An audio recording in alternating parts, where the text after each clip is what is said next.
আসছেন। এদিকে অদ্বৈতাচার্য শান্তিপুরে প্রত্যেক দিন ভগবানের পূজা করতে করতে শেষকালে তিনি ভগবানকে আহ্বান করে তুলসী প্রদান করতেন।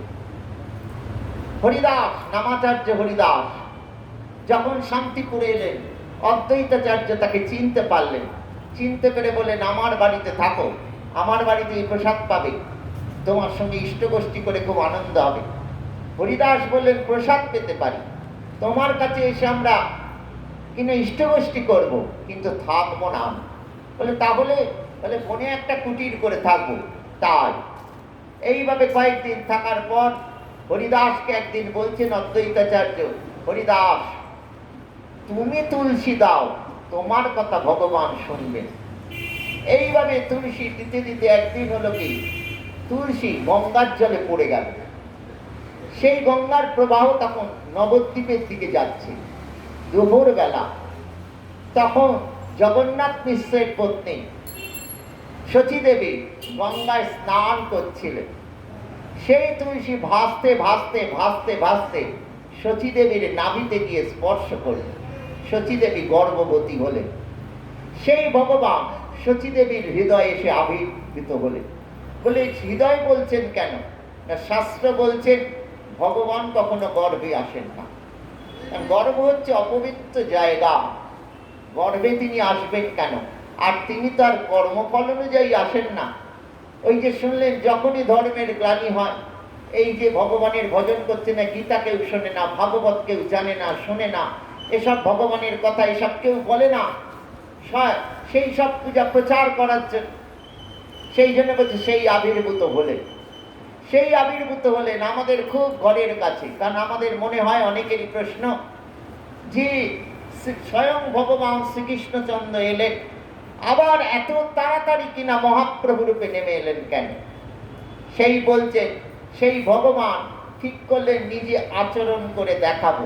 আপনি আচরি ধর্ম জীবেরে শিখা, নিজে আচরণ করে দেখাবে যে কিভাবে ভগবানের জন্য কাঁদতে হয়, কিভাবে ভক্তি করতে হয়, কি। এবং আমরা মনে করি ভগবান ভগবান করে এই সব ত্যাগ করে খুব দুঃখ পায়। বলে দুঃখ পায় না, খুব আনন্দ পায়। সেই কারণ শ্রীমন মহাপ্রভু যখন কিনা শ্রীকৃষ্ণ লীলায় ডুবে যেতেন, মধ্যাহ্ন সন্ন্যাসী হয়ে গেছে, একবার মাত্র আহার। ভক্তরা মনে করতেন সারাদিনে একবার খাবেন, এখনো বেলা হয়ে গেল, না খেলে প্রভুর শরীর থাকবে কি করে, এই মনে করে যখন হরিনাম করে তাকে বাহ্যিক জ্ঞানে আনাতে, তখন মহাপ্রভু দুঃখ পেতেন। এইভাবে হতে হতে কয়েকদিন পরে বললেন, দেখো আমি খুব আনন্দে থাকি, তোমরা আর বাহ্যিক জ্ঞানে আমাকে এনো না। সেই বলছেন, সেই কিনা জগন্নাথ মিশ্র শচীদেবীর পুত্র হয়ে এই আমাদের ঘরে নবদ্বীপে তিনি কিনা নিমাই রূপে আবির্ভূত হলেন। কারণ তিনি কিনা নিম গাছের তলায় আবির্ভূত হয়েছিলেন। সেদিনকে পূর্ণিমা ছিল। এবারে চৈত্র মাসে পূর্ণিমাটি থাকলেও এটা কিনা চান্দ ফাল্গুনী হিসেবে, এটা ফাল্গুনী পূর্ণিমায়, সেই ফাল্গুনী পূর্ণিমার সন্ধ্যাবেলায় সেদিন চন্দ্রগ্রহণ ছিল। তখনকার দিনে সূর্যগ্রহণই হোক আর চন্দ্রগ্রহণই হোক, মানুষ হরিনাম করতেন, গঙ্গায় স্নান করতেন। তা সেই গ্রহণের জন্যে সেই নাম করতে করতে সবাই গঙ্গায় যাচ্ছেন, স্নান করছেন, সেই আবির্ভূত হতে। সেই জন্য অনেকেই বলেন ভগবান আবির্ভূত যখন হলেন তখনই কিনা নাম নিয়ে এলেন। তিনি নাম সঙ্গে করেই নিয়ে এলেন। সেই কিনা তার পিতৃদত্ত নাম হলো বিশ্বম্ভর। আবির্ভূত হয়ে তিনি কিন্তু সেইভাবে কিছু প্রচার করেন। ছোটবেলায় তার বড় দাদা বিশ্বরূপ যেহেতু সন্ন্যাস নিয়ে চলে গেলেন, তাই তার মায়ের শচীদেবীর ইচ্ছা নেই তাকে পড়াশোনা করানো, যদি আবার এ ছেলেও চলে যায়। একদিন দুপুর বেলায় তিনি বর্জ্যপাত্রের ওপর বসে আছেন। শচীদেবী ঘুম থেকে উঠে দেখে নাকি একটু বাসন, নোংরা বাসনের ওপর বসে আছে। বলে তুমি এরকম বসে আছো? তখন তিনি বলছেন, তুমি তো আমাকে লেখাপড়া শেখাচ্ছ না, আমি জানবো কি করে কোনটা ভালো কোনটা মন্দ কোনটা কি, এসব জানবো কি করে? তাকে আবার সেই পড়াশোনা পাঠানো হলো। এবং সেই টোলে পড়তে গিয়ে তার দুষ্টুমির শেষ ছিল না। তার সেই বাল্যাবস্থায় তিনি কিনা গঙ্গায় যেতেন, গঙ্গায় বন্ধুদের সঙ্গে গিয়ে সব যারা জামা কাপড় রেখে স্নান করতে যেতেন সব ফেলে দিতেন, জলে ডুবিয়ে দিতেন, স্নান করতেন। আবার বেশি কিছু বললে তাকে আবার জলে চুপিয়ে ধরে অনেকদিন নিয়ে যেতেন। এইরকম ভাবে জগন্নাথ মিশ্রের কাছে এরকম নালিশ যেত। জগন্নাথ মিশ্র একদিন ঠিক করলেন আমি দেখব। তো সেদিন গঙ্গায় এসছে, তার অনেক তো সখা, একজন এসে খবর দিয়ে দিল যে তোর পিতা এসেছে, এইবার আসছে। বলে ও তাই, চল। বলে তিনি বাড়িতে গিয়ে বলছে মা তেল দাও, স্নান করব। জগন্নাথ মিশ্র বলছে ওই তো ছেলে এসে গেছে, গঙ্গায় যায়নি, কাজ দুষ্টুমি করেনি। এইরকম ভাবে করতে। বিশেষ করে তার থেকে বয়সে বড় মুরারি গুপ্ত, তাকে সামনে পেলেই নানা রকম আধ্যাত্মিক জ্ঞানের কথা জিজ্ঞাসা, মানে শাস্ত্রের কথা। মুরারি গুপ্ত শুনে অবাক হয়ে যেতেন, সব প্রশ্নের উত্তর দিতে পারতেন না। সেই জন্য কিছুদিন পরে তিনি তাকে দেখলেই দূরে দূরে পালিয়ে যেতেন। সেই মুরারি গুপ্তই মহাপ্রভুর বয়সে কিন্তু অনেক বড়, সেই মুরারি গুপ্তই কিন্তু বড় হয়ে মহাপ্রভুর পরম ভক্ত হয়ে গেছিলেন। এই মুরারি গুপ্ত ছিলেন রামচন্দ্রের ভক্ত। সেই জন্য তাকে বলতেন হনুমান হনুমান, রাম ভক্ত হনুমান। আর বলতেন মুরারি আমরা সবাই কৃষ্ণ ভজনা করি, এসো না তুমিও কৃষ্ণ ভজনা করো, ছেড়ে দিয়ে রাম ভজনা ছেড়ে দিয়ে। এরম শুনতে শুনতে একদিন মুরারি বললেন ঠিক আছে, আজকের রাতটা আমাকে শোনার সুযোগ দাও, কালকে সকালবেলা থেকে আমি কৃষ্ণ ভজনা করব। পরের দিন সকালবেলা মহাপ্রভুর কাছে দৌড়তে দৌড়তে এসেছে। মহাপ্রভু দেখছেন চুল উস্কো খুস্কো, জামা কাপড় কি অবস্থা, সে সারা রাত ঘুমোয়নি, বুঝতে পারছে। মহাপ্রভুর চরণ দুটো জড়িয়ে ধরে বলছেন রামচন্দ্রের পায়ে মই বেঁচিয়াছি মাথা, পারবো না, এই দিয়ে পারবো না, তুমি আমাকে অনুমতি দাও, আমি সমুদ্রে গিয়ে দেহত্যাগ করছি, দেহত্যাগ করে আবার নতুন দেহ পাবো, আমি কৃষ্ণ ভজনা করব। তখন মহাপ্রভু তাকে জড়িয়ে ধরে বললেন মুরারি আমি এইটাই চেয়েছিলাম, আমি চাইনি তুমি শ্রীরামকে ছেড়ে কৃষ্ণ ভজনা করো। সেই জন্য মহাপ্রভু বললেন ঈশ্বরত্বে ভেদ মানিলে হয় অপরাধ, তিনি শ্রী রাম, তিনি কৃষ্ণ, তিনি নারায়ণ। যে এগিয়ে গেছে খানিকটা যাক, কিন্তু যে এখনো সাধন ভজন শুরু করেনি সে যদি জিজ্ঞাসা করে যে কার ভজনা করব, তাহলে বলো ব্রজের কৃষ্ণের চরণ ধর। এই সেই মুরারি আবার কি হলো, বেশ কিছুদিন পর যখন মহাপ্রভু লীলা সম্বরণ করবেন জানতে বুঝতে পারলেন, মুরারি মনে মনে বললেন এই লীলা আমি দেখতে পারবো না। সেই জন্য কাউকে কিছু না বলে একটা ধারালো কাঠারি তৈরি করিয়েছিল। কেন না এই কাঠারিটা দিয়ে নিজের গলাটাকে কেটে তিনি কিনা দেহকে বিনাশ করবেন, মানে আত্মহত্যা যাকে। তাই এইরকম ভাবে রেখেছেন। তখনকার দিনে তো ইলেকট্রিকের আলো ছিল না, কিছু ছিল না। এই সন্ধ্যা হয়ে গেলে, অন্ধকার হয়ে গেলে মুরারি করতেন কি কাঠারিটাকে বার করতেন, করে ঠিক করতেন, এইবার গলায় বসাবেন। কিন্তু আর বসাতে পারতেন না। একদিন করেছেন কি বলে আজ গলায় বসাবো, বলে তার আগে দেখি কাঠারিটা গলায় দিয়ে একটু স্পর্শ করি, বলে বাবা কি জ্বালা করে। বলে এরকম একদিন দুদিন তিন দিন এরকম রোজ রোজ করেন, মানে আজকেই আমি নিজেকে শেষ করব। একদিন সকালবেলা মহাপ্রভু এসে বলছে মুরারি কাঠারিটা আমাকে দাও। মুরারি তখন বলছে কাঠারি, কাঠারি কি করব? বলে ওই তো দেখতে পাচ্ছি, আমাকে দাও। তার আর দেহত্যাগ করা হলো না। এইভাবে মহাপ্রভু আস্তে আস্তে বড় হতে লাগলেন। মহাপ্রভুই একদিন সতীদেবীকে বলেছিলেন মা তুমি একাদশী করো না কেন, একাদশী ব্রত করবে। এই যে আমরা একাদশী ব্রত করি, একাদশী হচ্ছে ভগবানের অত্যন্ত প্রিয়তমা তিথি। একাদশীর উৎপত্তিটা কিরম ভাবে হয়েছিল না, অসুরেরা স্বর্গ আক্রমণ করেছে, ইন্দ্র পারছেন না, ভগবানের শরণাগত হয়েছে। ভগবান তখন কিনা স্বয়ং ভগবানের দেহ থেকে একটা জ্যোতি বেরোলো, বেরিয়ে আস্তে আস্তে সেটা ঘনীভূত হয়ে গেল। সে নারী রূপ ধারণ করলো, করে স্বর্গে গিয়ে অসুরদের পরাজিত করে স্বর্গকে আবার ইন্দ্রের হাতে দিয়ে তিনি ভগবানের চরণে এসে বসে রইলেন। ভগবান ঘুম থেকে উঠেছে, উঠেই দেখছেন কি সুন্দর এক নারী বসে আছে, যেন তিনি কিছু জানেন না। তিনি বললেন, তুমি কে, কি সব জিজ্ঞাসা করতে। তখন তিনি প্রণাম করে সব ঘটনাটা বললেন। ভগবান তখন অত্যন্ত সন্তুষ্ট হয়ে আনন্দ পেয়ে তখন তার নাম দিলেন একাদশী। শুধু একাদশী নাম দিলেন না, বললেন তুমি এটা তিথি হয়ে বিরাজ করো। বললেন জগতের মানুষ তোমার তিথি যে পালন করবে সে আমার প্রিয়তম ভক্ত হবে। সেই জন্য আমাদের শাস্ত্র বলছে কোনো ব্রত না পালন করুন, একাদশী ব্রত অবশ্যই করা উচিত। এটা শুধু বৈষ্ণব নয়, শাক্তই বলুন, সে শৈবই বলুন, গণপত্য মানে গণেশের পুজোই করুন, যা পুজোই করুন না কেন, আপনি যে ধর্মই আচরণ করুন না কেন, একাদশী সকলের করা উচিত। শাস্ত্র বলছে একাদশীর দিন যদি আমরা অন্ন না সেবা করি তাহলে যতটা আমরা পুণ্য লাভ করব, যতটা পাপ দূরীভূত হয়ে যাবে, অতটা পাপ আমরা করতে পারবো না। আবার যদি একাদশীর দিন আমরা যদি কিনা অন্ন গ্রহণ করি, যতটা পাপ হবে ততটা পাপ নাকি এই দেহে করা যায় না। সেই জন্য বারবার বলছে কিছু না পারো একাদশী ব্রত করো, একাদশী ব্রত করো, একাদশী করো। এবং বলছে আমরা মহাপ্রভুর অনুগত হয়ে যারা সাধন ভজন করি, আমাদের একাদশীর মধ্যে আবার 8টি মহাদ্বাদশী আছে। তৃষ্পিষা মহাদ্বাদশী, উন্মিলনী মহাদ্বাদশী, বঞ্জিলী মহাদ্বাদশী, পক্ষবর্ধিনী মহাদ্বাদশী, জয়া বিজয় এরম করে আছে।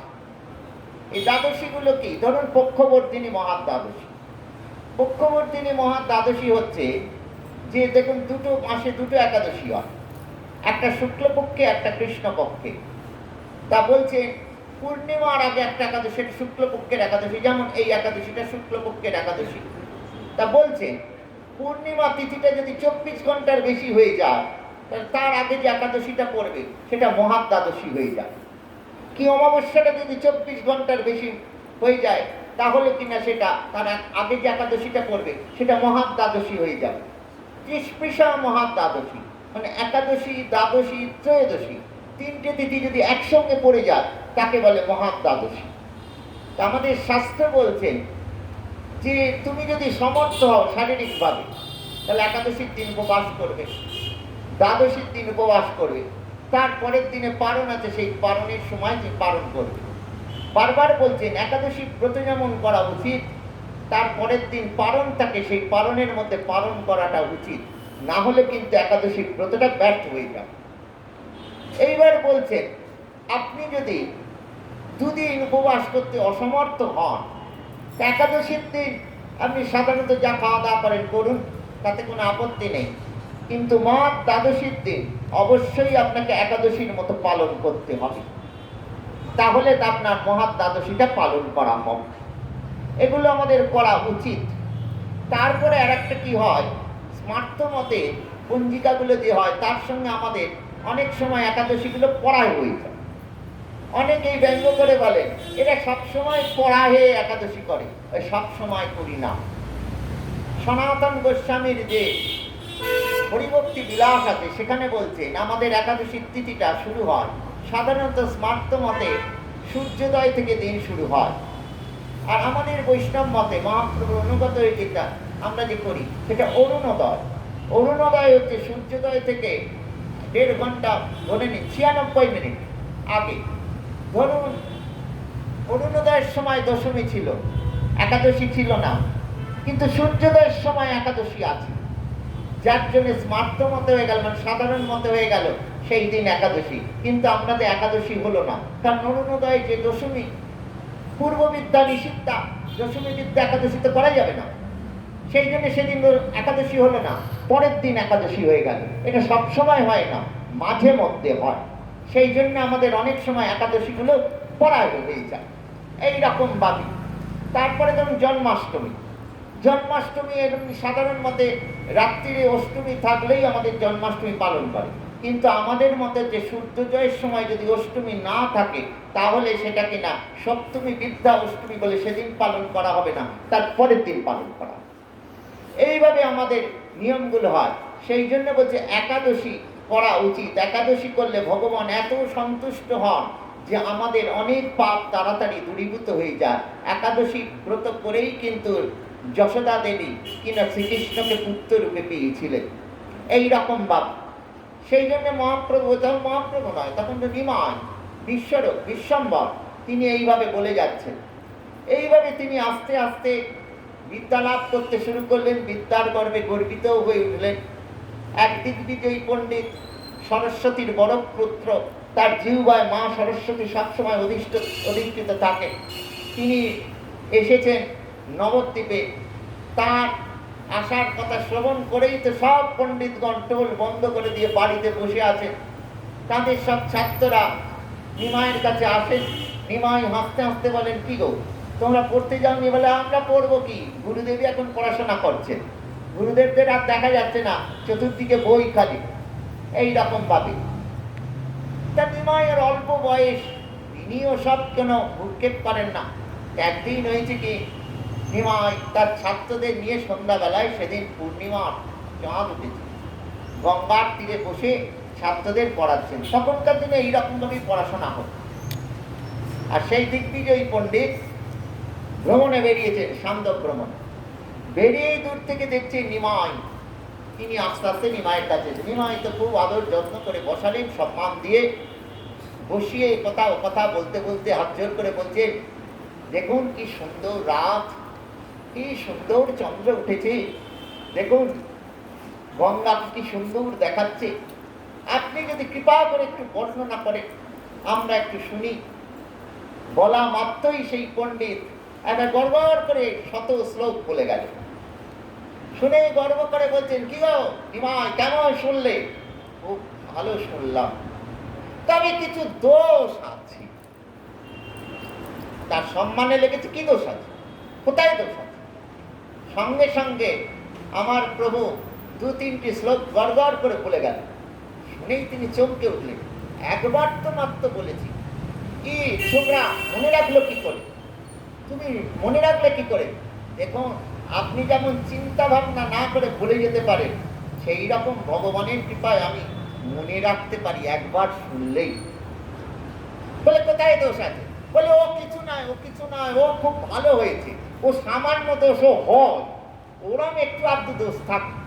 বলে, কি দোষ আছে? বলে, ওই ব্যাকরণগত বললেন।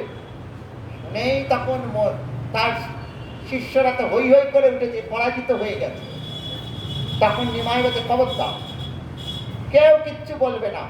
বলে, ওসব কিছু না, আপনি আসুন। তিনি চলে গেলেন। গিয়ে তিনি দরজা বন্ধ করে মাকে ডাকছেন, মানে সরস্বতী, মা আজ আমি কি অন্যায় করেছি, কি অপরাধ করেছি, এইভাবে ওইটুকু একটা ছেলের কাছে আমাকে এইরকম ভাবে পরাজিত হতে হলো। মা তো আসছেন না, প্রায় সকাল হয়ে এসছে। তখন মা এসে বলছেন, বাবা আমি তার সামনে কি করে উপস্থিত হই? বলে পরিচয় দিলেন, উনি হচ্ছেন নারায়ণ। সেই পণ্ডিত পরের দিন ভোরবেলায় মহাপ্রভুর চরণ দুটো জড়িয়ে ধরে বলছেন, অনেক অন্যায় হয়ে গেছে, আপনি আমায় ক্ষমা করুন, দয়া করুন। এইভাবে তিনি নবদ্বীপকে রক্ষা করলেন। এইভাবে আস্তে আস্তে বড় হলেন। তখনও বিদ্যার গর্বে গর্বিত, তখনও তিনি এসব নাম টাম এসব কিছু করেন না।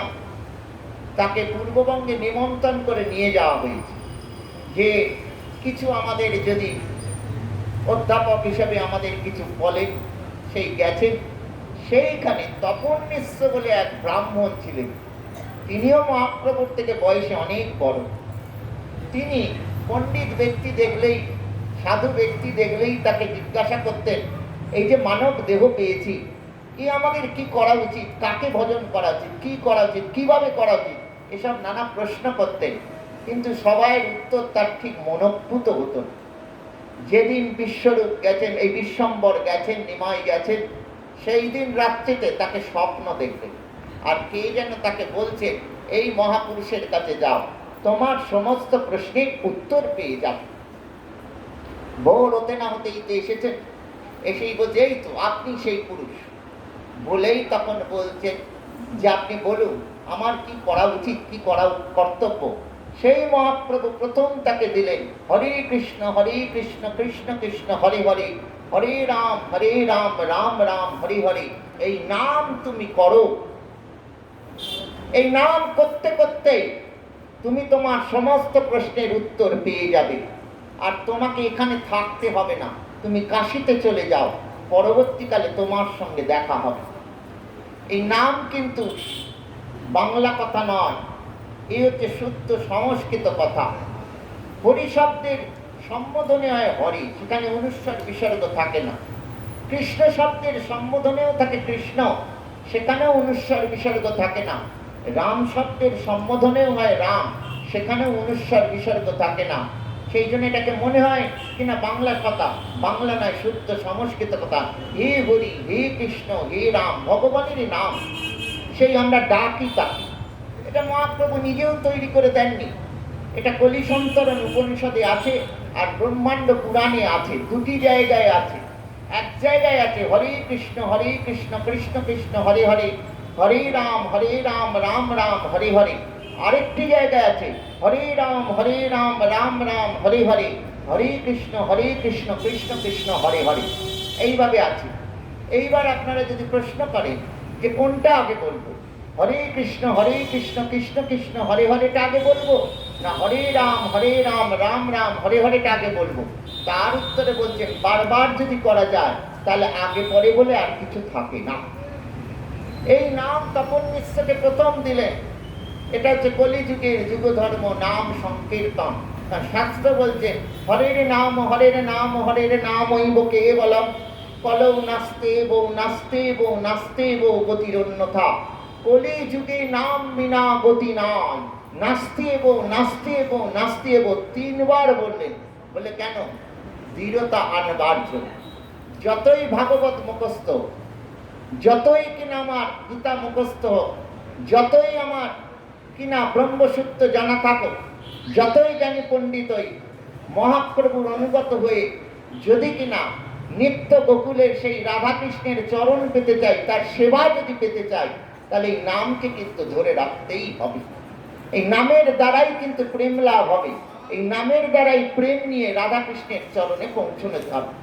কারণ সনাতন গোস্বামী তার বৃহৎ ভাগবত অমৃত গ্রন্থে বলছে, যে যাই করো সারাদিনে অন্তত 5 মিনিট 10 মিনিট 1 ঘন্টা যতটা পারো উচ্চ ঈশ্বরের নাম করো, নাম সংকীর্তন করো, নাম কীর্তন করো।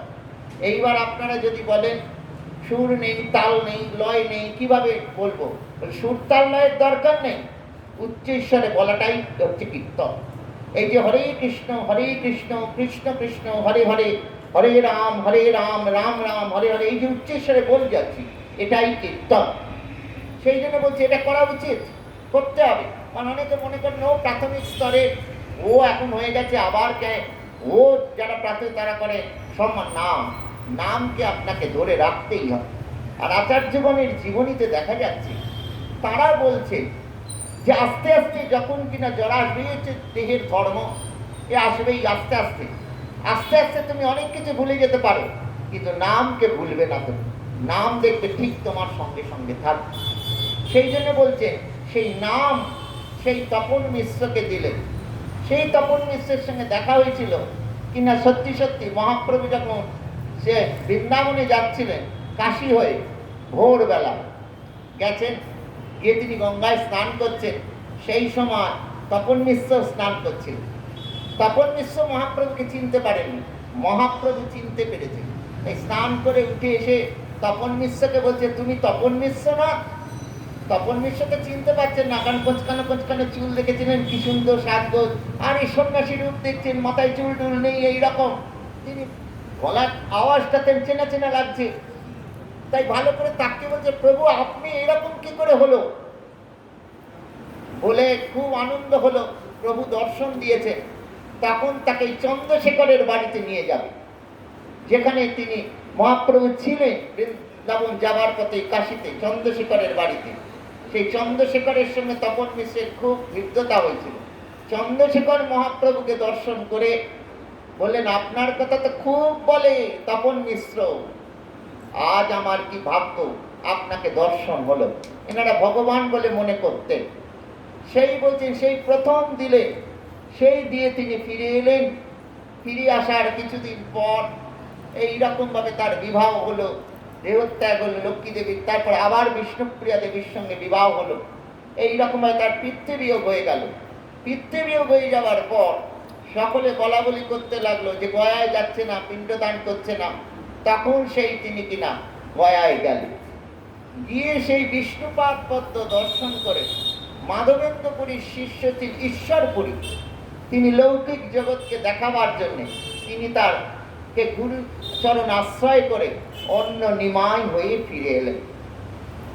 তখন তিনি হরিনামে একেবারে চোখের জলে ভাসছেন। এসে তিনি তখন সেই নবদ্বীপে যেটা করবার জন্য এসেছিলেন, আপনি আচরি ধর্ম জীবের শিখার, নিজে আচরণ করে কিভাবে নাম করতে হবে, কিভাবে ভক্তি করতে হবে, কিভাবে কি করতে হবে। তার মহাপ্রভু একাধারে কৃষ্ণও বটে, রাধারানীও বটে, আবার কিনা ভক্তও বটে। তিনি সেই ভক্ত হয়ে এইরকমভাবে হরিনাম চোখের জলে করে যেতে লাগলেন। এইভাবে যখন করতে লাগলেন তখন এই আস্তে আস্তে শ্রীবাস, শ্রী গদাধর, নিত্যানন্দ প্রভু, অদ্বৈত প্রভু সব একা এক করে তার সঙ্গে মিলিত হতে লাগলেন নবদ্বীপে। আর শচীদেবী সকলের কাছে গিয়ে বলতেন, ছেলেটা আমার যেই রকম অবস্থা, এই কি করে সুস্থ হবে, এই যে পাগল হয়ে গেছে। কেউ বললেন এটা দাও ওটা দাও, কিন্তু অদ্বৈত প্রভু, গদাধর, শ্রীবাস, পুণ্ডরিক, বিদ্যানিধি এইরকম যারা মহাপ্রভুকে চিনতে পেরেছিলেন তারা শচীদেবীকে বলেছিলেন এটা তো নিমায়ের অনেক আগে হওয়া উচিত ছিল। এইভাবে কিনা সব একত্রিত হলেন নবদ্বীপে। নবদ্বীপে এইভাবে হয়ে হরি নাম করছে। এবারে মহাপ্রভু প্রতিজ্ঞা নিয়ে এসছেন যে পাপী পুণ্যত্ব বিচার করবেন না, সকলকেই তিনি কৃষ্ণ প্রেম দিয়ে, নাম দিয়ে উদ্ধার করে দেবেন। দেখবেন না এর যোগ্যতা আছে কি নেই। কৃষ্ণ প্রেম হয় যার দূরদর্শনে, মহাপ্রভুকে দূর থেকে দর্শন করলেই তার কৃষ্ণ প্রেম লাভ হতো এবং সে হরিনাম করতে শুরু করে দিত। এইরকম ভাবে তিনি শুরু করলেন, সকলকে তিনি এইরকম করবেন। কিন্তু ঘটনা হলো কি, যখন তার প্রায় 24 বছর বয়স, তখন তিনি একদিন নিত্যানন্দ প্রভুকে বলছেন, নিতাই আমি সন্ন্যাসী হব। শুনেই নিত্যানন্দ প্রভু মহাপ্রভুর মুখের দিকে তাকিয়ে মনে মনে খুব দুঃখ পেতে লাগলেন। সন্ন্যাসী হয়ে যাবে, কিরাম দেখতে হবে, একবার খাওয়া, মাটিতে শয়ন। নিত্যানন্দ প্রভুর মনের ব্যথা বুঝতে পেরে তখন মহাপ্রভু বলছে, নিতাই আমি কেন সন্ন্যাসী হব জানো?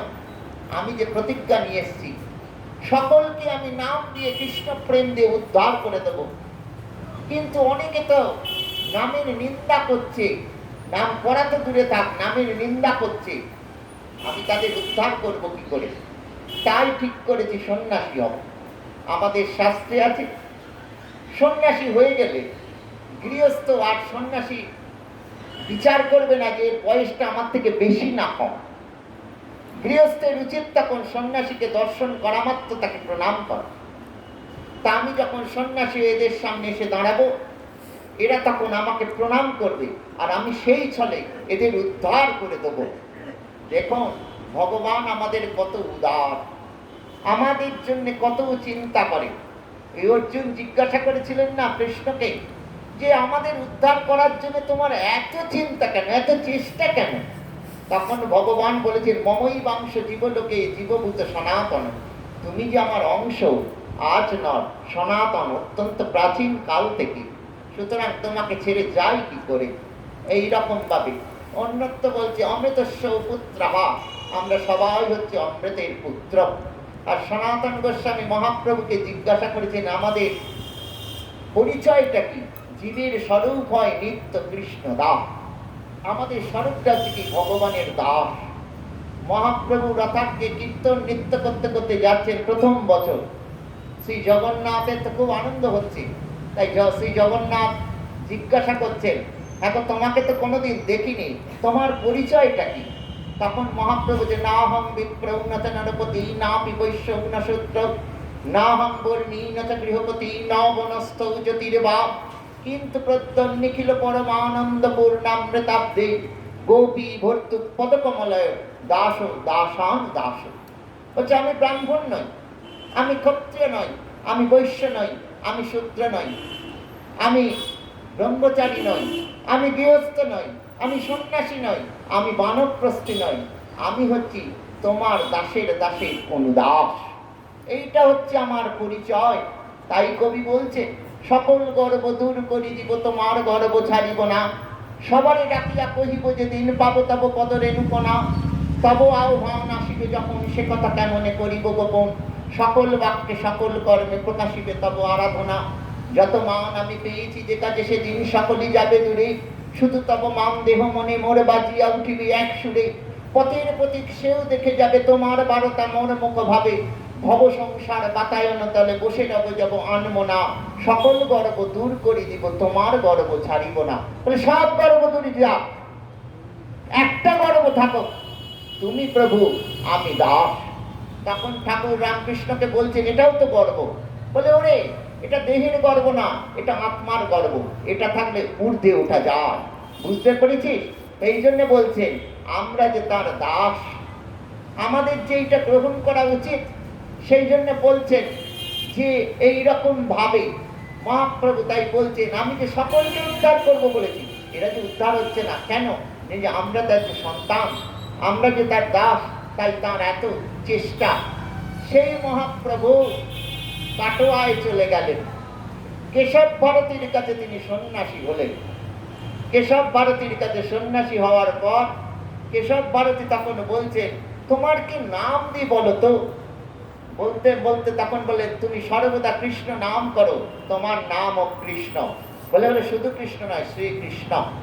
বলে বললেন, শুধু শ্রীকৃষ্ণ নয়, তুমি নাম দিয়ে সকলের চৈতন্য ঘটাচ্ছ, তাই তোমার নাম ও শ্রীকৃষ্ণ চৈতন্য। বলে বললেন এইখানেই শেষ। কারণ সাধারণত সন্ন্যাসী হলে যে গুরুর আপনি আশ্রয় নিলেন, তার পদবিটা নিতে হয়, উপাধিটা নিতে হয়, শ্রীকৃষ্ণ চৈতন্য ভারতী হওয়া উচিত। বলে না, ভারতীর দরকার নেই, তুমি শুধু শ্রীকৃষ্ণ চৈতন্য। সেই সন্ন্যাসী হয়ে তিনি ঠিক করলেন, তার সন্ন্যাসী হয়ে গেলে ঘরে গ্রামে কোথাও থাকা যাবে না। তাই তিনি ঠিক করলেন বৃন্দাবনে যাবেন। বৃন্দাবনে গিয়ে তিনি সব উদ্ধার করবেন। কেন? মহাপ্রভু যখন আবির্ভূত হয়েছিলেন তখন বৃন্দাবনে কিছু ছিল না, খালি ধান চাষ হতো সেখানে। এখন গিয়ে ঘরে ঘরে মন্দির। এখন যেমন গোবিন্দ, গোপীনাথ, মদন মোহন সব দেখতে পাচ্ছেন বজ্রেতে, তখন সব কিছু ছিল। মহাপ্রভু সব দর্শন করেন। এবং শুধু তাই নয়, তার যে মনের ইচ্ছা, শুধু কৃষ্ণ নয়, রাধা কৃষ্ণ যুগলের প্রচার, পূজা করানো, সেই তার ইচ্ছা। সেই জন্য তিনি বৃন্দাবনে যাবেন। আর কৃষ্ণ প্রেম, প্রেম কাকে করা যায়? বৃন্দাবনের কৃষ্ণকে। আর যত স্বরূপ ধরুন, ধরুন কিনা মথুরার কৃষ্ণ, দ্বারকার কৃষ্ণ, অযোধ্যার রাম, বৈকুণ্ঠের নারায়ণ, এনারা সবাই ঐশ্বর্যময় ভগবান। বলছেন আমি ভগবান, তুমি আমার পূজা করো। কিন্তু বৃন্দাবনের কৃষ্ণ বলছে, না না, আমি ভগবান নই, আমি তোমাদের মতো একজন। তিনি প্রীতি, অনুরাগ, ভালোবাসা চাইছেন। আপনাদের মতো একজন ঘরের লোক চাইছেন, আমাকে ভালোবাসো, আমাকে ভালোবাসো। এই কথাটা প্রথম মহাপ্রভু এসে প্রচার করলেন। আগে কেউ বিশ্বাস করতেন না, ভগবানকে আবার কি ভালোবাসা যায়? সেই বলছেন, সেই কিনা প্রীতি, অনুরাগ, প্রেম, এসব কিন্তু বৃন্দাবনের কৃষ্ণের জন্যে। সেখানে তার অনুরাগ, ভগবান ভালোবাসার কাহাল। বৃন্দাবনের ঐশ্বর্য দেখে যতবার বৃন্দাবনবাসীগণ নন্দ মহারাজকে বলতে গেছেন, এই ছেলেটা কে, ভগবান না সাধু না ঋষি না মুনি কে, ততবার শ্রীকৃষ্ণ গিয়ে বলছেন, না না, আমি এসব কিছু নেই, ওসব ছাড়ো তো, বলে তাদের ভুলিয়ে দিয়েছে। সেই জন্য বলছেন, সেই যে প্রেম, যে প্রেম সহজে পাওয়া যায় না। শ্রীমন মহাপ্রভু সনাতনকে উপদেশ দিতে গিয়ে বলেছেন, হ্যাঁ, আমাদের শাস্ত্র অনেকেই জানে, কিন্তু মুখে মানে, আচরণ করে কজন। বলতে গিয়ে বললেন, হ্যাঁ, অদ্বৈত মতে ভজনা করে অনেকেই, মানে জ্ঞান মার্গের সাধক, যোগ মার্গের সাধক অনেক আছে, বিধি মার্গের সাধক অনেক আছে, কিন্তু প্রেম মার্গের সাধক খুব কম। প্রীতি, অনুরাগ আমার মতো কি অনেক কম। এই জিনিসটা 11 বছর 8 মাস কৃষ্ণ খালি লীলা করে দেখে দিয়ে গেছে। তারপরে তিনি মথুরায় চলে গেছেন, তিনি তখন ভগবান। সেই যে ভগবানকে, সেই জন্য মহাপ্রভু বলছেন, নাম যখন করবে অনুরাগের সহিত, প্রীতির সহিত কর, ভালোবেসে কর। প্রত্যয় করছি না, ভালোবেসে কর, প্রীতির সহিত কর, অনুরাগের সহিত কর। সেই বলছেন মহাপ্রভু সেই সন্ন্যাসী হয়ে চলে যেতে চাইলেন বৃন্দাবন, কিন্তু নিত্যানন্দ প্রভু তাকে আগলে আগলেন। 3 দিন 3 রাত বলতে পারেন তিনি খাননি, দাননি, কিচ্ছু করেননি, বাহ্যিক জ্ঞান হারিয়ে হরিনাম করতে করতে এসেছেন। আর নিত্যানন্দ প্রভু তাকে আগলে আগলে এসেছে। আস্তে আস্তে একটি জায়গায় এসে রাস্তাটা দুভাগ হয়ে গেছে। একটা দেখা যাচ্ছে গঙ্গার দিকে গেছে, সে গঙ্গার ওপারে কিনা শান্তিপুর, আর একটি পথ চলে গেছে বৃন্দাবনের দিকে।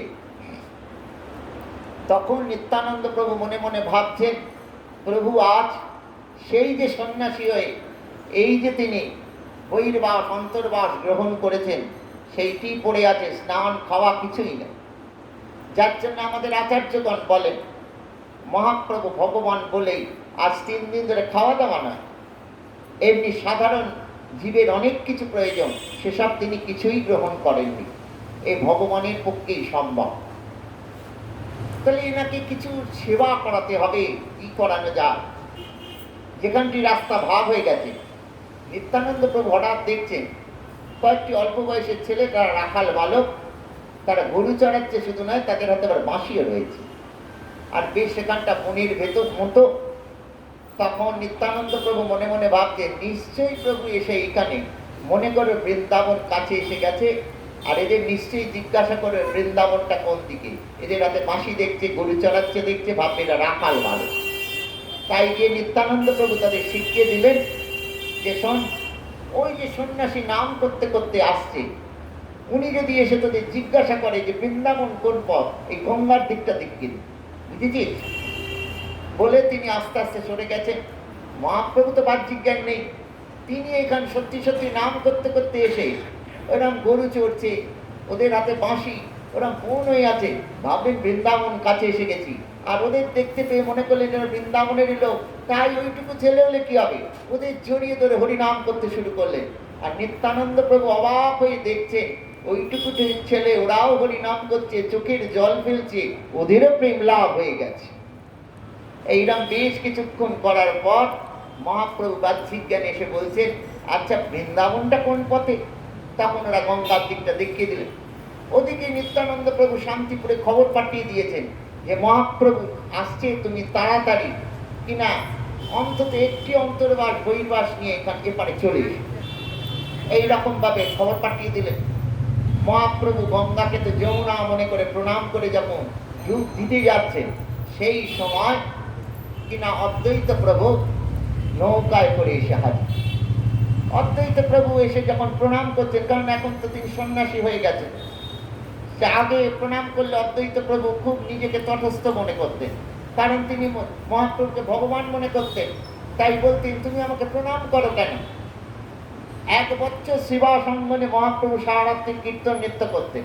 করতে করতে যখন তিনি মূর্ছিত হয়ে পড়তেন, কারণ অদ্বৈত গলাধর শ্রীবাস করতেন কি, মহাপ্রভুর চরণটা কেউ বক্ষে নিতেন, কেউ মস্তকে নিতেন, এইরকম ভাবে। জানতে পেরে একদিন মহাপ্রভু বলেছিলেন, ছি ছি ছি ছি, কোথায় তোমাদের চরণ রজনী, আমি বৈষ্ণব হওয়ার চেষ্টা করছি, তা নয়, এইসব করো। আর অদ্বৈত প্রভু বলতেন তুমি আমাকে প্রণাম করো কেন? এইরকম। তখন সন্ন্যাসী প্রণাম করতেই পারেন, তা প্রণাম করতেই তখন মহাপ্রভু বলছেন তুমি এত তাড়াতাড়ি বৃন্দাবনে কি করে এলে, আর তুমি জানলেই বা কি করে বৃন্দাবনে এসেছি? তখন অদ্বৈত প্রভু বলছেন তুমি যেখানে সেখানটাই তো বৃন্দাবন।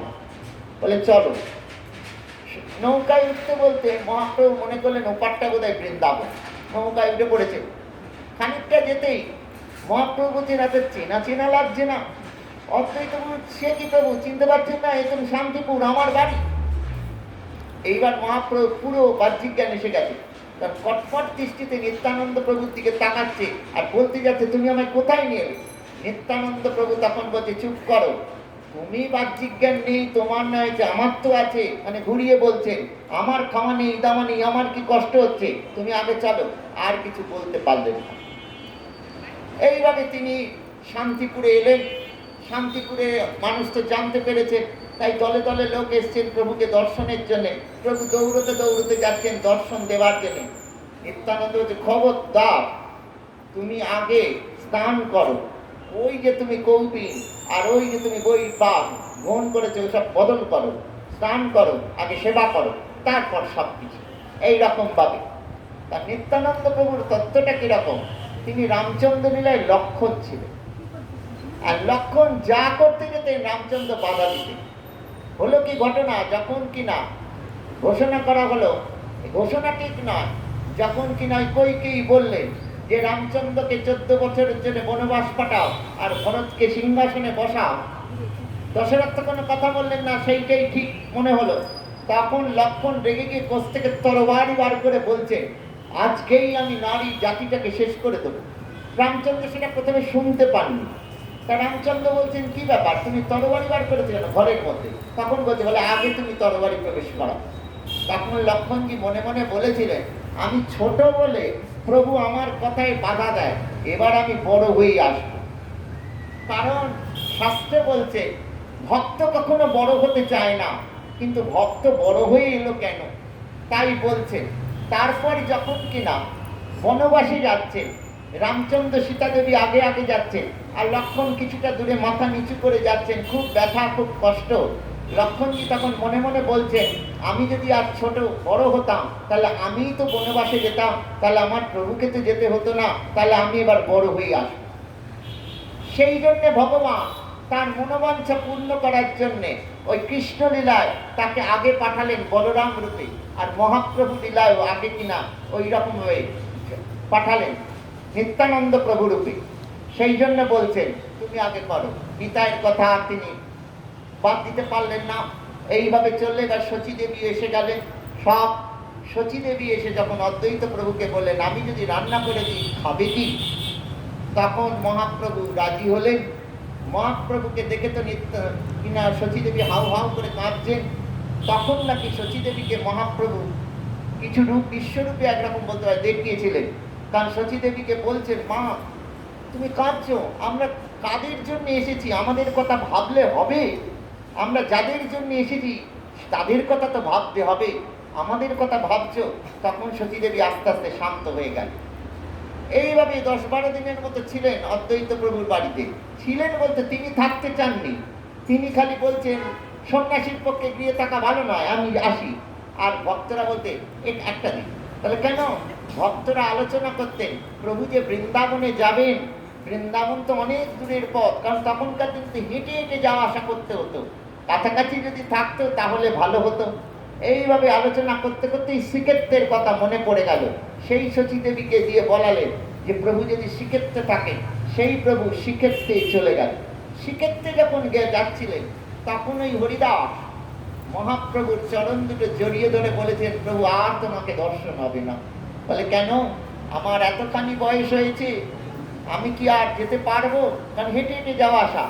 তখন প্রভু হরিদাসকে বলেছিলেন, আমি শ্রীক্ষেত্রে গিয়ে কিনা জগন্নাথের কাছে তোমার হয়ে প্রার্থনা করব। তা সত্যি সত্যি প্রার্থনা শুনেছিলেন জগন্নাথ। বলে কেন? মহাপ্রভু যখন শ্রীক্ষেত্রে গেলেন, শ্রীক্ষেত্রে তিনি শুনলেন যে জগন্নাথকে তিনি কৃষ্ণরূপে দর্শন করতেন, আর নিজে তখন রাধাভাবে আবিষ্ট হয়ে যেতেন যে অনেকদিন পর প্রাণনাথকে দর্শন। সেই বলছেন শ্রীক্ষেত্রে সার্বভৌমকে উদ্ধার করে তিনি কিনা দক্ষিণ ভারতে চলে গেলেন।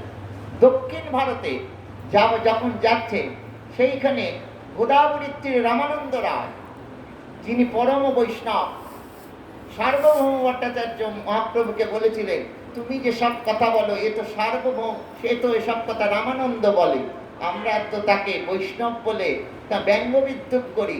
প্রভু আমাদের সঙ্গে তোমার তো ইষ্টগোষ্ঠী করে কোনো আনন্দ হয় না, তুমি ওর সঙ্গে অবশ্যই করবে। সেই সার্বভৌমকে তিনি কৃপা করলেন। সার্বভৌমকে তিনি কিনা, সার্বভৌমী রামানন্দকে তিনি কিনা গুরুর আসনে বসিয়ে নিজে শিষ্যের আসনে বসে সেখানে সাধ্য সাধন তত্ত্ব আলোচনা করলেন 10 দিন ধরে। রামানন্দ তখন শেষ দিনে বলছে, যখন হয়ে গেল তখন বলছেন, প্রভু এটা কি ঠিক হলো? আমি গৃহস্থ, আমি শূদ্র, আমি রাজা, আমাকে গুরুর আসনে বসালে, তুমি ব্রাহ্মণ, তুমি সন্ন্যাসী, তুমি কিনা শিষ্যের আসনে বসলে। তখন মহাপ্রভু যে কিবা বিপ্রভু কিবা না সেই শুদ্ধ কেনে নয়, যেই কৃষ্ণ তত্ত্ববেত্তা সেই গুরু হয়। এখানে ব্রাহ্মণ ক্ষত্রিয় বৈশ্য শুদ্ধের প্রশ্ন আসছে না, যিনি হরিকথা বলতে পারবেন তিনিই হচ্ছেন কিনা গুরু হবার যোগ্য। এইভাবে বলতে বলতে তখন বলছেন, আচ্ছা প্রভু আরো প্রশ্ন আছে। বলে, আর কি প্রশ্নের উত্তর দেবো? আমি তো সন্ন্যাসী, রসকসহীন, আমি তোমার কাছে শিখতে এসছি। বলে, ওসব ভারী ভুরি ছাড়ো প্রভু, আমি যা প্রশ্ন করি তুমি উত্তর দাও। বলে, বলো। পহিলে দেখিনি তোমায় সন্ন্যাসী স্বরূপ, এবে তোমায় দেখি মহিষামগ পুরু, তোমার সম্মুখে দেখি কাঞ্চন পঞ্চালিকা, তাহার অঙ্গেতে তোমার সর্ব অঙ্গ ঢাকা, তাহাতে প্রকট দেখি সবংশী বদন, নানাভাবে নৃত্য করে কমল নয়ন। বলে, প্রভু প্রথম যখন এসেছিলে তখন দেখেছিলাম সন্ন্যাসী, এখন তো সন্ন্যাসী নও, আমি তো দেখছি পরিষ্কার বৃন্দাবনের কৃষ্ণ। প্রভু, এই যে তোমার গায়ের রং, এটা তোমার নয়, একটা সোনার পুতুল তোমাকে আবরিত করে আছে। আর প্রভু, বাঁশিটা তো লুকোতে পারোনি, ওই তো তোমার অধরে রয়েছে। আর চোখ দুটোর নাচছে কেন প্রভু? তুমি কি শ্রীমতী রাধারানীকে খুঁজছো? ওই যে প্রথমে শুনেছিলাম না পূর্বে, যে তিনি রাধারানীর থেকে প্রেম ভক্তি ভাব কান্তি সব নিয়ে নেমে এসছেন, সেটা রামানন্দ বলছেন। তখন মহাপ্রভু রামানন্দকে বলছেন, ভালো করে তাকিয়ে দেখো আমি কে। তখন রামানন্দ দেখছেন কি? বলছে, রসরাজ মহাভাব দুই এক রূপ ধরি। রসরাজ হচ্ছেন শ্রীকৃষ্ণচন্দ্র, আর মহাভাব স্বরূপিণী হচ্ছেন শ্রীমতী রাধারানী। একই বিগ্রহের মধ্যে দুজনকে দর্শন করে তিনি আনন্দে মূর্ছিত হয়ে পড়লেন। তখন বলছেন, রামানন্দ মূর্ছিত হয়ে পড়লেন কেন? রামানন্দ ব্রজের বিশাখা, তিনি তো রসরাজকে দর্শন করেন, শ্রীকৃষ্ণকে দর্শন করেন, তিনি মহাভাব স্বরূপিণী শ্রীমতী রাধারানীকে দর্শন করেন, তাহলে তিনি মূর্ছিত হয়ে পড়লেন কেন? বলে, সেখানে আলাদা রূপে দেখেন।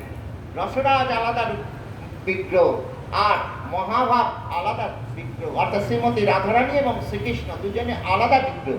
একই বিগ্রহের মধ্যে তো দুজনকে এইরকম ভাবে দেখেননি কোনোদিন। মহাপ্রভু আস্তে আস্তে তাকে শুশ্রূষা করে তুলে বললেন, রামানন্দ, যা দেখলে এটা কিন্তু সবাইকে বলতে যেও না। বলে, কেন? বিশ্বাস করবে না, তাই বললেন। এইভাবে বলে তিনি চলে গেলেন। সেখানে গিয়ে আস্তে আস্তে সব ভক্ত করতে শুরু করলেন। সেখানে এক ব্রাহ্মণের খুব গর্ব ছিল যে তিনি নারায়ণের ভজনা করেন, তাই সকলকে বলতেন, যে যাই ভজনা করো, নারায়ণ ছাড়া গতি নেই, মুক্তি পেতে গেলে নারায়ণকেই ভজনা করতে হবে। ওসব রাম টাম কৃষ্ণ কৃষ্ণ সব কিছু নেই, এখানে ওসব রাম হয় কৃষ্ণ হয়, আবার নিত্যধামী সেই নারায়ণ হয়ে যায়। তা মহাপ্রভুকে তিনি একদিন ভিক্ষা দিয়েছিলেন, সন্ন্যাসীকে সেবা করানোকে ভিক্ষা বলে। তা মহাপ্রভু সকালে গেছেন, গিয়ে কথা ও কথা বলতে বলতে বলছেন, দেখো তোমার মা লক্ষ্মী কত ঐশ্বর্য, কত কি, আমার প্রভুর কি আছে, তার সেবা করতে চেয়েছিলেন, কিন্তু সেবা করতে চেয়েও পাননি। কেন বা? ঘটনা হয়েছিল কি, রাসলীলা হচ্ছে, রাধারানীর পাশে শ্রীকৃষ্ণকে দর্শন করে মা লক্ষ্মী দেবী এত মোহিত হয়ে গেলেন যে নারায়ণের চরণে প্রণাম করে বলছেন, প্রভু আপনি আর ওই কৃষ্ণ একই তো, আপনি যদি আমাকে অনুমতি দেন আপনার ওই স্বরূপের একটু সেবা করে আসে। নারায়ণ সঙ্গে সঙ্গে অনুমতি দিলেন। মা লক্ষ্মী দেবী নেমে আসছেন। শ্রীকৃষ্ণ বুঝতে পেরে সঙ্গে সঙ্গে যোগমায়াকে স্মরণ করলেন। গোপীরা সব ছুটে সরে গেল। মা লক্ষ্মী আসতেই বলছে, কি চাও? বলে, আপনার সেবা করতে চাই। বলে, খুব ভালো কথা, সেবা করো, কিন্তু লক্ষ্মী দেবী, কিন্তু কি? আমি এই স্বরূপেই সেবা করো। বলে, তোমার এই স্বরূপ আমি সেবা নিতে পারবো না, তুমি গোপী দেহ নিয়ে। বলে, গোপী দেহ না, আমি এই স্বরূপেই সেবা করব। বলে, কি করে হয়? নারায়ণ এখন আমার কিনা ভগবান, আর তুমি তার শক্তি, তুমিও আমার কাছে ভগবান, তোমার সেবা আমি কি করে নেব? আমি নিতে পারবো। লক্ষ্মী দেবী তপস্যায় বসলেন, তাও কিন্তু তিনি সেবা পাননি। তখন বলছে, সত্যি কি মা লক্ষ্মী দেবী সেবা পাননি? বলে, পেয়েছিলেন। গোপীর দ্বারে করে লক্ষ্মী কৃষ্ণ আস্বাদন। বলে, যিনি শ্রীমতী রাধারানী তিনিই লক্ষ্মী দেবী, যিনি রুক্মিণী তিনিই লক্ষ্মী দেবী, যিনি সীতা দেবী তিনি লক্ষ্মী দেবী, আলাদা কিছু না। ভগবান যখন যে স্বরূপ ধরেন তার শক্তিও তখন সেই স্বরূপ ধরে। এইভাবে বলতে তখন সেই ব্রাহ্মণ হাউ হাউ করে কাঁদতে লাগলেন। প্রভু তো চলে গেছেন মধ্যাহ্ন আহ্নিকৃত্য করতে, তারপর ঘুরে এসে দেখেন রান্না বান্না কিছু করেননি। তখন মহাপ্রভু তাকে বোঝাতে, তখন মহাপ্রভু চরণ দুটো জড়িয়ে ধরে বলে, তুমি সাক্ষাৎ কৃষ্ণ, এইভাবে তো আগে কেউ আমাকে বুঝায়নি। এইরকম ভাবে তিনি কৃপা করতে করতে এক কুষ্ঠ ব্রাহ্মণ, তার এত কুষ্ঠ হয়েছিল, সে হাঁটতে পারে না, চলতে পারে না, রাস্তায় পড়ে থাকে, তার দেহে মানে পোকা হয়ে গেছিল। তাকে মহাপ্রভু একবার আলিঙ্গন করতেই তার দেহ একবার সুন্দর হয়ে গেল, তার কুষ্ঠ সেরে গেল। এইভাবে প্রভু কৃপা করতে করতে এলেন। এমনকি বৃন্দাবন যাওয়ার পথেও তিনি কিনা পুনের পথ দিয়ে যে গেছেন, তিনি বাঘ, হরিণ, হাতি, সিংহকে হরিনাম করিয়েছিলেন। এ ভগবানের পক্ষেই সম্ভব, ভগবান ছাড়া আর কারোর পক্ষে সম্ভব নয়। এইভাবে তিনি দক্ষিণ ভারত ভ্রমণ করে এলেন। এসে তিনি রথযাত্রায় অংশগ্রহণ করেছিলেন। সেইতে এবং সেই গুন্ডিচা মার্জন লীলা যখন হয়, গুন্ডিচা মার্জন তিনি প্রথম প্রকাশ করেছিলেন যে আমি এই মন্দির পরিষ্কার করবো। শুনে সার্বভৌম রাজা প্রতাপরুদ্র খুব অবাক হয়ে গেছিলেন। এইভাবে প্রভু কৃপা করলেন। এইভাবে তারপরে তিনি কি করলেন, বললেন তিনি তো সকলকেই উদ্ধার করার জন্য এসেছেন, কিন্তু দেখলেন আমি তো সব জায়গায় যেতে পারছি না। তখন তিনি করলেন কি, তাকে যে দর্শন করছে তার তো কৃষ্ণপ্রেম লাভ হচ্ছে। এইবার তিনি যখন তার বাড়িতে যাচ্ছেন, তার পাড়ায় যাচ্ছেন, তাকে যখন তার বাড়ির লোক, পাড়ার লোক দর্শন করছে, তারও কৃষ্ণপ্রেম লাভ হচ্ছে। এইরকম প্রভু সকলকে আচার্য করে ছেড়ে দিতে লাগলেন। তা সেই জন্য বলছে, কৃষ্ণর থেকেও মহাপ্রভুর কৃপা বেশি। পাপী পুণ্যাত্মা বিচার করছে না, সকলকেই এইরকম ভাবে প্রেম দিয়ে যাচ্ছেন। কারণ প্রেম লাভ করা তো সহজ কথা নয়। কারণ হৃদয় প্রীতি না আসলে, অনুরাগ না আসলে তো প্রেম লাভ হয় না।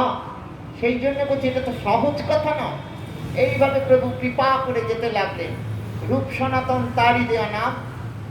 সেই রূপ সনাতনকে তিনি কিনা উপদেশ দিলেন, দিয়ে বললেন, শোনো, তোমরা বৃন্দাবনে যাও, বজ্রের তৈরি গোবিন্দ, গোপীনাথ, মদন মোহন এসব নষ্ট হয়ে যায়নি, এসব তুমি আবার উদ্ধার করো। শুধু উদ্ধার করো না, তার পাশে রাধারানীকে রেখে রাধাকৃষ্ণ যুগলের পূজা প্রচার করো। আর এসব পূজা পদ্ধতি এসব লেখো, ভক্তির কথা লেখো। কারণ আমরা তো চিরকাল থাকবো না, পরবর্তীকালের মানুষ জানবে কি করে। এইরকম ভাবে তিনি তাদের উপদেশ দিয়ে বৃন্দাবনে প্রেরণ করেছিলেন। তার আগে তিনি নিজে বৃন্দাবনে গেছিলেন। তখন বৃন্দাবনে কিছু ছিল না। শুধু তাই নয়, যে রাধাকুণ্ড, শ্যামকুণ্ড ডোবা হয়ে গেছিল, সে গাঁটুলি গ্রাম, সেখানে গিয়ে জিজ্ঞাসা করছে, এখানে রাধাকুণ্ড শ্যামকুণ্ড ছিল, কোথায় গেল? কেউ উত্তর দিতে পারছে না। সেই দুটো ডোবা থেকে তখন মহাপ্রভু একটা ডোবায় ডুব দিতেই তার রাধা আবেশ আসতে, তখন বললেন এইটা রাধাকুণ্ড, এইটা শ্যামকুণ্ড। পরবর্তীকালে রঘুনাথ গোস্বামী এনারা এগুলোকে উদ্ধার করে আবার প্রচার করলেন। সেই কিনা রূপ গোস্বামী গোবিন্দদেবকে উদ্ধার করলেন, সনাতন গোস্বামী কিনা মদন মোহনকে উদ্ধার করলেন। এইরকম ভাবে উদ্ধার করে সেই বৃন্দাবনকে আবার জাগরিত করলেন। এইভাবে মহাপ্রভু আমাদের বোঝালেন যে এইভাবে রাধা কৃষ্ণের চরণ পেতে গেলে, এইবার যদি বলে যে মহাপ্রভু যদি ভগবান হন, মহাপ্রভু যদি রাধাকৃষ্ণই হন, তাহলে মহাপ্রভুর পূজা করলেই তো হয়ে যায়, আবার আলাদা করে রাধাকৃষ্ণের পূজার দরকারটা কি? তার উত্তরে আমাদের বলছেন, মহাপ্রভু নিজেকে তো ভগবান বলে কখনোই প্রচার করেন যে আমি ভগবান। সর্বদা সবসময় বলেছে, না না, আমি হচ্ছি তার দাসানুদাস। ওসব বলতে নেই। মহাপ্রভুর উপদেশ হচ্ছে রাধাকৃষ্ণের পূজা করো, রাধাকৃষ্ণের পূজা করো, মহাপ্রভুর উপদেশ। মহাপ্রভুর উপদেশ হচ্ছে বৃন্দাবনের রাধাকৃষ্ণের চরণে পৌঁছাবার চেষ্টা করো, তাদের সঙ্গে একটা সম্বন্ধ নিয়ে। যেমন আমাদের শাস্ত্রে বলছেন যে মহাপ্রভুকে পেতে গেলে নিতাইয়ের চরণ ধরতে হবে, নিতাইয়ের চরণ না ধরলে মহাপ্রভুকে পাওয়া যায় না। তা রঘুনাথ দাস গোস্বামী বারবার বাড়ি থেকে পালাবার চেষ্টা করছেন, আর ধরা পড়ে গেছে। মহাপ্রভুর সঙ্গে মিলন হলো, তারপরেও ধরা পড়লেন। তখন রঘুনাথ মনে মনে ভাবছেন, কেন আমি বারবার ধরা পড়ে যাচ্ছি? তাহলে কি নিতাইয়ের কৃপা পাইনি বলে? সেই যখন নিতাইয়ের চিন্তা করতে লাগলেন, সেই যখন জানতে পারলেন যে পানিহাটিতে নিতাই এসেছে, সেই কিনা তিনি সেখানে গেছিলেন। সেখানে যেতে নিত্যানন্দ প্রভু তাকে কিভাবে গ্রহণ করেছেন, আয় আয় চোরা তোকে দণ্ড দিমু, এইভাবে প্রথম তাকে এইভাবে আহ্বান করে ডেকেছিলেন। শুনে সকলে অবাক হয়ে গেছিলেন যে রঘুনাথকে এইভাবে চোরা বলছেন কেন, কি চুরি করলো? নিত্যানন্দ প্রভু মনে করেন গোরা আমার জিনিস, গৌর আমার জিনিস, আমাকে না জানিয়ে নিয়ে নেবে, সেই জন্য বলছে আয় আয় চোরা তোকে দণ্ড দিব। কি দণ্ড দিব? বলে শুধু তাই নয়, যখন প্রণাম করেছিলেন নিত্যানন্দ প্রভু তার চরণটা তার মস্তকে স্থাপন করেছিলেন, শুধু তাই নয়, কি সেবা? বলে কি তাকে শাস্তি? বলে এই বৈষ্ণবদের তুমি কিনা দই চিরা খাও, ওই দণ্ড মহোৎসব ওইখানে কিনা নিত্যানন্দ প্রভু মহাপ্রভুকে এনেছিলেন, দর্শন পেয়েছিলেন রঘুনাথ, তারপরেই তিনি পালিয়ে গেছিলেন। সেই রকম বলছে সেই নিতাইয়ের চরণ ধরলে গৌরকে পাওয়া যাবে, গৌরের চরণ ধরলে রাধারানীর চরণ, রাধারানীর চরণ পাওয়া গেলে তবে কিনা কৃষ্ণের চরণে পৌঁছানো যাবে। কারণ প্রেম পেতে গেলে রাধারানীর চরণ ধরতেই হবে, রাধারানীর কাছেই তো প্রেমটা আছে, সে প্রেম না হলে তো হবে না। এই যে মহাপ্রভুর বারবার বলছে কৃষ্ণ আরাধনা করো, রাধারানীর চরণ ধরো, কৃষ্ণের আরাধনা করো, রাধারানীর চরণ ধরো, বারবার বলছেন। সেই জন্য আমরা তার পূজা আরাধনা করি, এই রকম ভাবে সেবা করি। এইভাবে মহাপ্রভু এলেন এবং মহাপ্রভুকে যখন বলা হয়েছিল যে প্রভু তুমি তো চলে যাচ্ছ, কলিযুগ তো এসে গেল, জীব কিসে উদ্ধার হবে? বলে হরি নামের দ্বারাই উদ্ধার হবে, এই হরে কৃষ্ণ নামের দ্বারাই উদ্ধার হয়ে যাবে সকলে, যে যেখানে আছে। শুধু তাই নয়, মহাপ্রভু আমাদের সাধনকে কত সোজা করে দিয়ে গেলেন। খাইতে শুইতে যথাতথা নাম লয়, নাম করার জন্য আপনাকে পবিত্র হয়ে বসতে হবে না, খেতে খেতে শুতে শুতে হাঁটতে হাঁটতে যেরকম ভাবে ইচ্ছে নাম করতে পারবেন।